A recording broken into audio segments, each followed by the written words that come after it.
2010, that the own experts the government has hired have indicated to him that the bomb could not have exploded, that it was impossibly defective. So how do you justify that with the supposed story of what happened, that he flew, to Yemen, had this bomb sewn in his underwear, traveled back to Nigeria, to Amsterdam, to Detroit, or whatever. We've seen this footage they've released where he's got the hood on, and it looks like bad 70s or 1980 Empire Strikes Back with Obi-Wan Kenobi when he's the ghost. I mean, it's flickering, put into the black. I mean, we're video people, and it's pretty easy to see that that's fake. Like the Bin Laden videos, all of it, it's turned out those are fake. This is really getting insane. And let's just say it's real, though. Land of the free, home of the brave. We've got to give up all our rights and have our children groped, our wives groped, checkpoints, TSA at proms, because a guy had a bomb go off. And I'm going from memory since I first interviewed you a year and a half ago. But did you even hear anything go off? Yeah, it was quiet, though. It was more like pop, pop, pop, pretty quiet. And, it was mostly a lot of screaming. And what really got my attention was the fire. Obviously, I was watching the fire because this wasn't just a bomb that malfunctioned. It started a fire, and that's what had me worried. The fire was spreading really quick. And then we haven't even gotten into the part where you land and the guy that's videotaping this is taken off, and they say there's bombs, get out of here, and then later forget it, that never happened. I mean, clearly, there is a textbook cover-up going on here, and it's funny the State Department's involved, because studying and reading books by former Navy SEALs like Richard Marcinko and others from the rogue team that he was part of, and talking to a lot of people in Black Ops, and the British have admitted they do this, they will stage dud bombs or flashbang attacks on their own embassies or on their own diplomatic cars from time to time. Most governments do this, if they want to get the staff more serious about security, if they want to get more funding. And this dud bomb event, run by the same guy, Alaki, where the person's trying to light his shoe on fire when everybody knows plastic explosive is not lit, it's an electrical charge. I mean, it's the same thing. And even mainstream media in the last year has had to cover all the fake patsies that they recruit out of prison who are terrorists, mentally ill, addled, normally mildly retarded, who the FBI doesn't infiltrate. They lead them and offer them hundreds of thousands of dollars if they'll bomb the Christmas tree in Portland or if they'll attack this or that. So clearly they're trying to manufacture these events. Kurt Haskell, where do you see this country going? What's your overall view on the fact that there's big sis at the football games and big telescreens going up saying watch your neighbor and see something, say something with eyeballs on it, on coffee cups? I mean, it's like we've woken up in 1984. Yeah, I could go on and on for hours about this, Alex. I have so much to say about it. But, I'll try and keep it short. This country is going downhill. It's time to leave this country. It's only going to get worse. Voting's not going to make it better. Those of you that are holding out for Ron Paul to win the presidency, forget it. It's not going to make a difference even if he wins.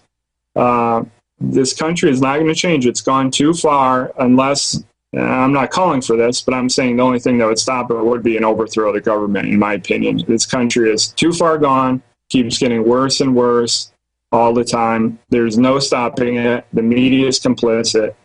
Everyone in the government is complicit. It's a complete disaster.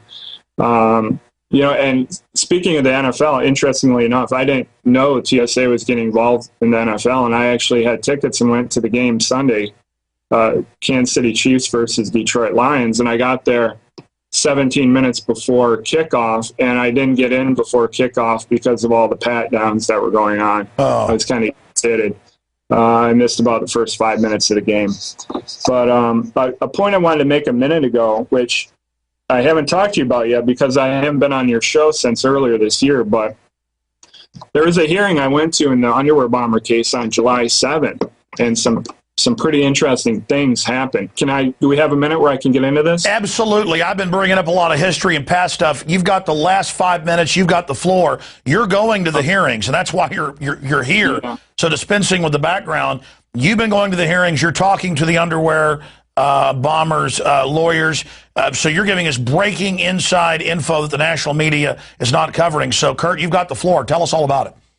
Yeah, I figured that out. I started going to hearings, and then I would read the press reports about the hearings, and they would be totally different than what I would see at the actual hearing. And one of them was on July 7th. It was a hearing.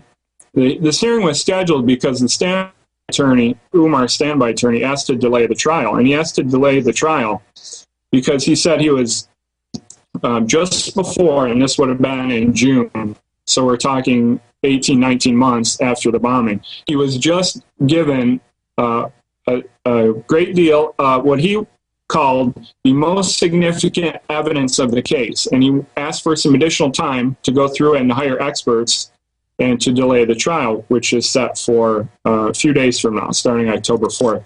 But he then went on to describe the evidence he was just given. And I think it's pretty interesting. If you think about what my theory on the case is, that an undercover agent from the U.S. government gave Umar an intentionally defective bomb and escorted him through security. That's what really happened here.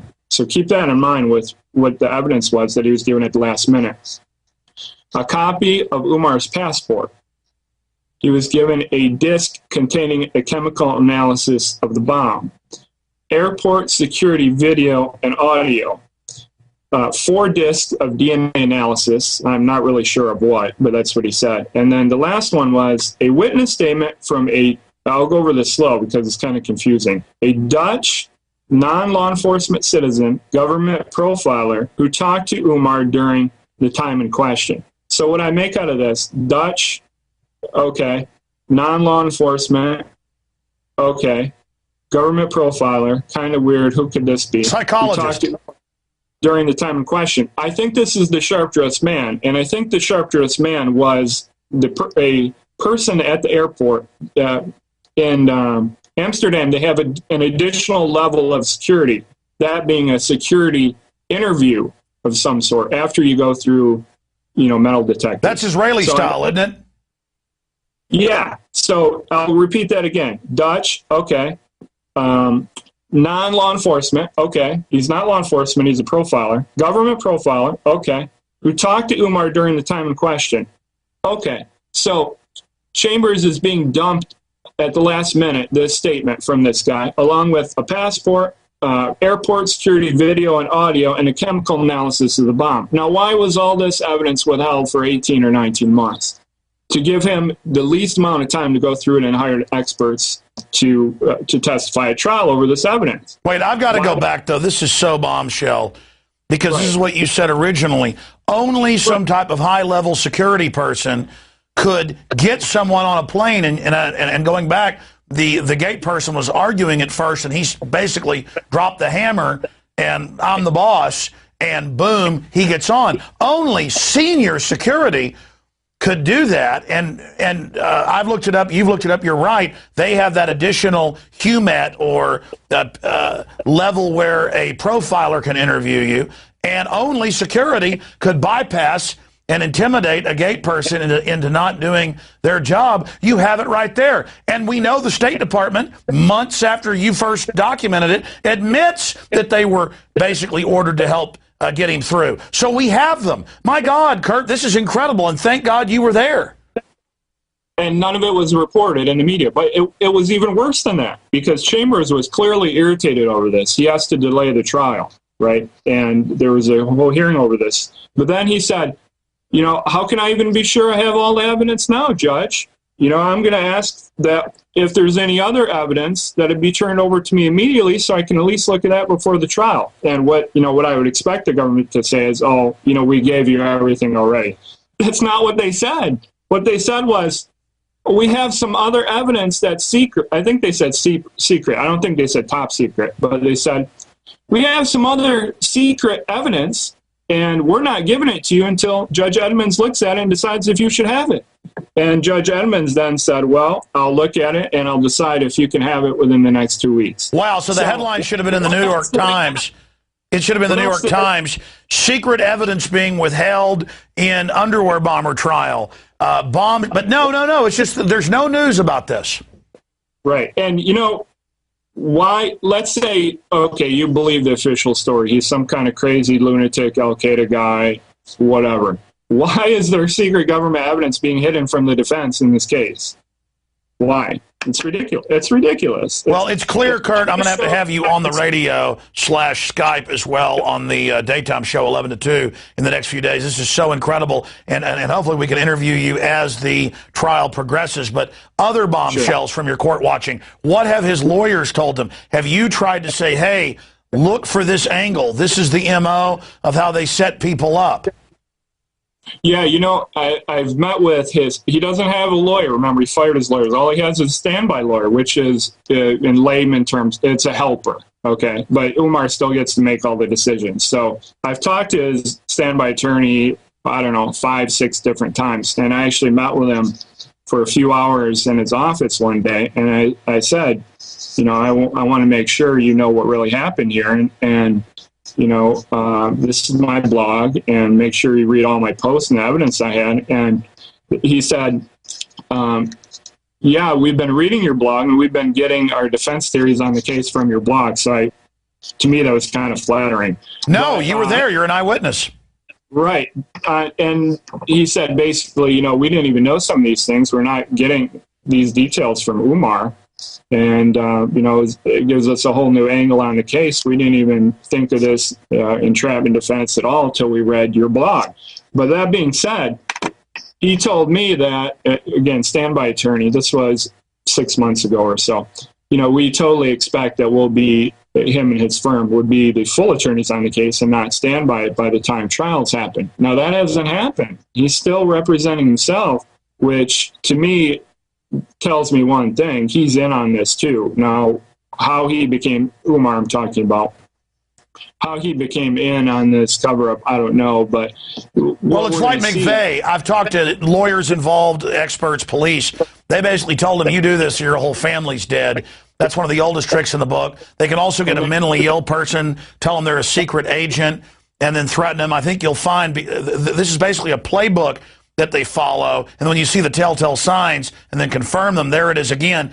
What does the defense think, or the standby lawyer? What does your gut tell you as a survivor of this, Kurt? What does your wife think? As far as the defense? No, I mean, what do you think's going on with Muttalib? Okay, I think he's in on it. Now, I'm not sure whether this happened recently or he's been in on it all along. And he could be in on it by being promised his release. Maybe they'll send him to Guantanamo Bay and release him. I don't know. Or it could be a threat, or it could be torture. I don't know. I asked his standby attorney that question, and he didn't really know either. All he said was, I haven't seen any evidence or heard anything that he's being tortured. But America doesn't torture. Oh, I forgot we do. It's the new virtue. Yeah. But, if Anthony Chambers was running this case, which he's not, he told me the defense would be entrapment and I would be one of the main witnesses at the trial. Obviously, that hasn't happened. Wow, standby lawyer says the defense would be entrapment. So that's being looked at. My God, this is incredible.